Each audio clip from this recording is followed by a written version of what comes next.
Hey, what's up, guys? Let's continue on. Okay, I read that. Screw this. As if I have any choice. The water was ice cold. While washing my hands was not an issue, washing my face and mouth became a big problem. There was no toothpaste in the bag which Olga gave me.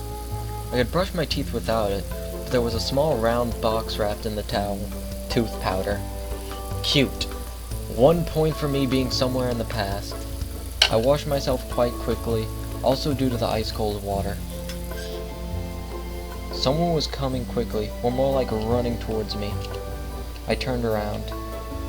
It was Slavia, dressed in a tracksuit. Sexy. This girl would probably look good in anything. Pioneer uniform, bikini, probably even a spacesuit. Go to one of the parts on Trey's channel and I think Kami Jesus or someone else posted a picture of her in a spacesuit. Hey there. Oh, heyo. I mean, good morning. Yeah. Oh yeah, real smooth. Why didn't you come for breakfast? I overslept. I said it as if I was proud about it. But Olga gave me some sandwiches. Oh, great then. Don't forget about the lineup. Yeah, sure. As if I could forget. Right, I gotta run. Enjoy yourself. She waved goodbye to me and disappeared around the path's bend. Looks like it's a couple of minutes until the lineup. I should quickly pass by my home to drop off my washing bag and eat the sandwiches, and then head to the square. I swung open the door to the camp leader's cabin and rushed inside, as if jumping into the last car of a departing train. It didn't turn out to be the best idea, because inside I found Olga, who was changing. I froze on the spot, trying not to breathe. Finally, the camp leader noticed me. Semyon! I looked away immediately. Have you heard of knocking? Now get out! That was great. If only we could have seen it. And by we, I mean me. You guys can't see it. Yeah, that was real clumsy. Although I did enjoy the sight. Olga followed me out in a minute. Here, take this. Now it is your home, too. She handed me a key. I put it in my pocket. Home. Of course, if you disregard how fantastical the current events were, this camp was far from being the worst place on Earth. But to call it home, just after 1 day spent here? I doubt I'll ever be able to do so. Alright, let's go. We're late. But what about the sandwiches? Just eat them on the way. We were passing along the lines of the pioneers' cabins while I was tucking into the ham sandwiches, and Olga kept on talking and talking. She was buzzing like a game of Operation with Parkinson's. But I cared about nothing but the food. Understood? Huh? You weren't listening. Sorry. Today is the first day of your new life as a pioneer, and you should do your best to become so that it becomes a happy life. Yeah, definitely. I'm serious. A pioneer has many duties. Great responsibility is conferred upon him to participate in social work, to help his juniors, to study and study and study again. We here are all like one big family, and you will become part of it. Yeah, part. I'd even sign a party membership card, if it could save me from listening to this nonsense. I hope that after your term here is over, you'll keep the most pleasant memories about our camp. Memories that will last your whole life. And what will this term end? When? Why do you keep asking silly questions? It seems I won't get any information from her. A shame, really. This world appears to be so friendly, but it never bothered to introduce itself to me. Perhaps now I can take things somewhat easier than yesterday. It seems like I have some unspoken ceasefire with it. It isn't trying to hurt me, but I'm forbidden from asking questions. Of course this situation isn't a pleasant one, but what can I do about it? A bad peace is better than a good dispute. The most important thing for you now is to make the best of the time you will spend here. I'll do my best. Honestly, I was very tired of this conversation. It would be good to know where that here is. But we came to the square. The pioneers were... The pioneers were already lined up. What, is somebody not here yet? Nope, all here. She looked around at her brave pioneer troops. Alright, go stand somewhere. Weird. Why did you tell me there are no sleeping places? Blah. While the chief was running her mouth about our plans for the week, I stared at the people. A few heads away from me stood Electronic, a little further Lena and Slavia, and at the end of the line, Yulana and Alyssa. Everyone I had met was here, plus the librarian girl. Olga spoke about some competitions, and I turned my attention to the monument. Jinda. I could not remember any revolutionary with a similar name. He had a weird posture too, as if he was looking around with distrust, maybe contempt, or even disdain. Probably some local leader. Daydreaming again? Slavia brought me back to reality. Olga stood nearby. Still, remember the plan for the week? The plan? I will never forget the plan. Perfect! She looked at Slavia. Did you bring it? Yes. Slavia handed me a piece of paper. It's a checklist. Here are 4 tasks to check off.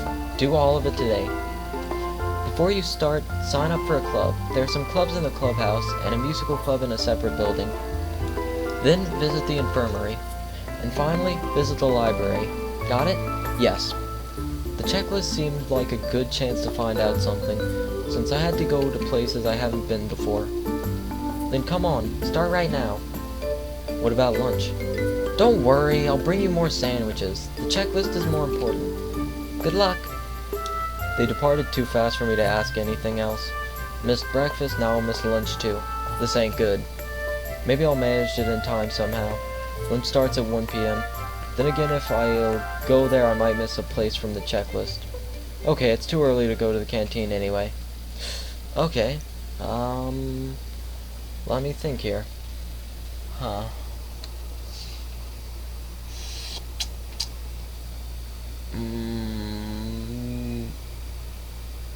Fuck it, I want food. Nonetheless, I decided to go to lunch. The checklist isn't going to run away. I'll get it signed later, while my stomach clearly won't wait for dinner. With these thoughts, I entered the canteen. There was almost nobody inside. Apparently, most pioneers had lunch already. A lunch lady of impressive proportions provided me with a glorious meal of 3 dishes, a soup, ypres broth, goulash from Laventry, pavlok, garnished with potatoes boiled according to the craziest fashion of XV century and a periodic table compote. I fucked that whole thing up. Hardly a menu 5-star restaurant would envy, but I was too hungry to care. After all, compared to my usual meal of ramen or macaroni and cheese, this indeed wasn't too bad. I sat at the nearest table and concentrated on chewing. My focus was soon disturbed by a sudden mighty slap on my back. I even choked. Wait. This music. It could only mean one person. Yulana was standing in front of me with a victorious look on her face. I'll choke the life out of you one day. Catch me if you can. She stuck her tongue out. You tried once and couldn't. Alright, then I'll ambush you somewhere. That's not fair. Look who's talking, Miss Fairplay. I grinned. Okay, you wait. I'll get some food and come back. We'll eat together. I could do without such company. Better hurry up with my lunch. However, Yulana came back after just a minute. She had a huge roast beef on her plate and a few large boiled potatoes. Compared to my royal feast. Where did you get that? Gotta know places. She looked at me and grinned with all her 32, or however many she had teeth. I won't stand for this. I never was a master of pranks, and in school I often found myself on the bullied side. But I had to get back at her somehow. And what if Olga finds out that you're stealing food? I'm not stealing! She flared up. That's what you're going to tell her. I wonder if she'll believe you. And how would she know? Well, that depends on many things. Like what? Yulana looked me in the eyes. Bring me a bun. A sweet one. Where am I supposed to get it? Well, the same place where you got all this. I pointed at her plate. She hesitated. Alright, 1 bun. And promise you won't tell Olga. You have the word of a pioneer. She ran off towards the kitchen without hesitating. I opened the pepper box and emptied into her drink. Just as I finished, the restless girl came back. Here, you racketeer. Looks like she didn't notice. Okay, now who drinks his compound last carries trays? Don't be silly. Silly? Watch me. I won't play childish games. Look who's talking. I smiled maliciously. Huh, you watch me then. 1, 2, 3. She didn't even let me grab my glass, and in one quick motion downed her drink.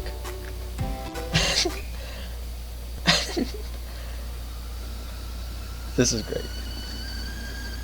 In just 1 second, her expression changed to that of authentic horror. Her cheeks went red and her eyes were about to pop out. She jumped from the table and rushed to the table with the drinking water, spitting and yelling as she went. You! I decided not to wait for her and went outside, giggling to myself while finishing my bun. Huh. I guess next... library. Actually, I love reading, but spending my days in the library under the current circumstances was well beyond my scope. So I'd better hurry up with this checkpoint. As I stepped inside, a memory from my childhood emerged in my head. It was very vivid. I'm 7 or 8 years old. I'm at the library with my mother. While she's looking through the books I might need for my studies, I'm sitting in a corner and looking through their collection of comic books. Back then, I didn't know why they had so many, or why I couldn't take some with me. The notion of collective property was something my mind hadn't grasped yet in my age. However, back then, the whole concept of property was pretty hazy to me. This memory seemed even stranger now, while I was standing in this particular camp, where they might have managed to build communism in 3 years. Soviet symbolism was all over the place, and the shelves were full of related literature. Of course I wasn't planning to read any of these. Getting acquainted with a full collection of books by Marx was the last thing on earth I would think of. Where's the librarian? I didn't spend much time looking for her. I looked closely. Short hair, thick glasses, rather cute face. She was snoring so peacefully I couldn't just wake her. I can wait. If she doesn't wake up in half an hour, maybe then. I couldn't just sit there, so I took a random book from the nearest bookshelf. Arthur Schopenhauer, The World, His Will and Representation. I opened it roughly in the middle and started reading. The life of a man, with its endless upkeep, wants, and suffering, is to be regarded as the explanation and paraphrase of procreative art, i.e., the absolute calm of the will to live, and furthermore, it is also the reason the man owes nature his death, and thinks with anxiety of this debt. Is this not the evidence of our existence involves guilt? At any rate, we always exist. From time to time paying with deaths for our birth, we always exist and eternally bear all the joy and sorrow of life, since neither of both can pass us without some effect. That is a result of our stated will to live. Thus the fear of death, which in spite of all the miseries of life holds us firmly to it, is really elusive. But just as elusive is the impulse which has attracted us into it. This attraction itself may be seen objectively as the mutual longing glances of two lovers. They are the purest expression of the will to live, in its affirmation, how gentle and tender it is. It wants happiness and quiet pleasure, and mild joys for itself, for others, for all. Someone knocked on the door. I closed the book quickly and put it back in its place. What a nice habit, knocking on the door. I should pick it up. Nah. It was Lena. Oh. Hi. I smiled. Hi, just wanted to return a book. She had the copy of Gone with the Wind that I saw yesterday. Oh, Xenia is sleeping. I'll come back later. I'm awake. I turned around in surprise to look at her. She eyed me closely from behind her table.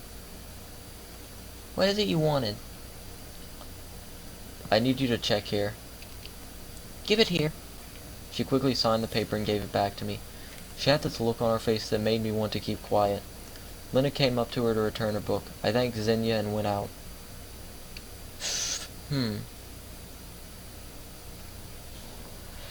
Where else can I go? Music club, clubhouse.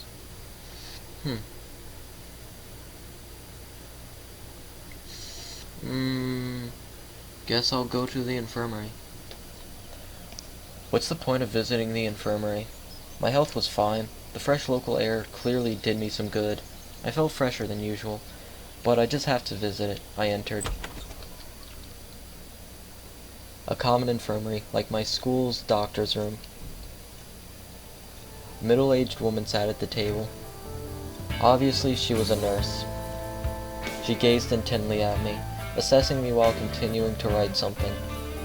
"Well, hello, pioneer," said the nurse without being distracted from her work. "Good afternoon, ma'am. I have something." "Sit down, please." I looked around the room. "On the couch." I sat down. "Strip." She said all of it with an even tone. "What for?" "To inspect. To also auscultate. To check on your health, you know.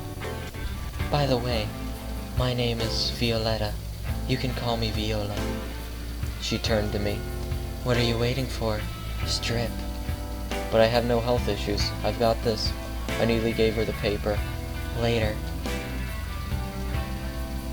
She took the stethoscope off her neck, seeming like she intended to probe me with it.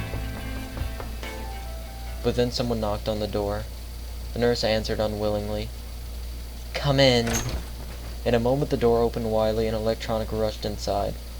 "Hello, I fell during the football game. Nonsense, of course. I'm okay, but Olga..." There was a massive bruise under Electronic's eye.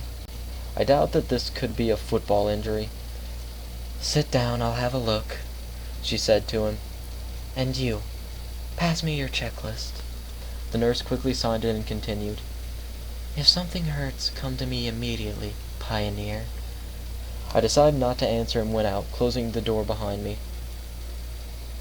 That nurse is surely something else. Clubhouse. I went to the clubhouse. To tell the truth, I never really liked extracurricular activities. At school I used to find any excuse to skip extra classes. At university I had no interest in participating in the student council. I wasn't interested in boxing, aeromodeling, or sewing, so I came here just to check off the box. Nobody was there. I found myself in something like a hut of a junior robot enthusiast. There were wires and simple printed circuits scattered everywhere, chips, and on the table proudly stood an oscillograph. I heard voices from another room, and then two pioneers appeared. "Electronic, what happened to your bruise?" One was Electronic, the other one I didn't know. "Hi, Semyon. We've been expecting you." It seemed he knows everything about everyone. Why were you expecting me? "Well, of course, because you came assigned to our cybernetics club, didn't you?" He didn't let me answer. "And this is Shurik. He's in charge here." I assume there's only two of you in the club? "Well, you can say that it's 3 now." Shurik came up to me and assertively offered his hands. His face was somewhat familiar. Welcome to the club. "Now I'll show you around. Make yourself at home." Guys, I just wanted to. We're always welcoming new members." He said it in such a way that the anthem of the Soviet Union suddenly started playing in my head. It's amazing. I even remembered the words. In the first grade I had a textbook with the lyrics in the back. No, I just wanted you to sign my checklist. "Yep, you sign up to the club, we'll sign your checklist." He grinned. I was getting ready for a long and boring argument, but then I heard someone enter. I looked back and saw Slavia. "Ah, Semyon, I hope they're not giving you any trouble." She narrowed her eyes, looking at the future of the motherland's robotics industry. "I know these two. They can." Well, actually I just need to get my checklist signed. I decided to take advantage of the situation. "No problem. Give it to me." Slavia took the paper and marched up to Shurik. "Sign it." "Hold on, we're not done yet." "You're done. Sign it now." She gave Shurik such a threatening look that it made him lose every possible objection. He wrote some squiggles on the checklist. I thanked Slavia and I moved on in a mellow mood. Well, guess all that's left is the music room. The music club, a small one-level building, was located some distance from the other camp buildings. I opened the door and entered without hesitation. There was enough instruments for a whole orchestra here. Drums, guitar, even a piano. I spent some time looking closely at every instrument, wanting to guess the time period they were from, but suddenly I heard a crawling sound coming from underneath the piano. Nice panties. A girl. Seems like she was looking for something. She was standing on all fours in such a suggestive pose that I hesitated to speak at first. Excuse me. And with that, I'm gonna end the part. You guys just sit there and stare at her panties for a bit, and I'll see you later.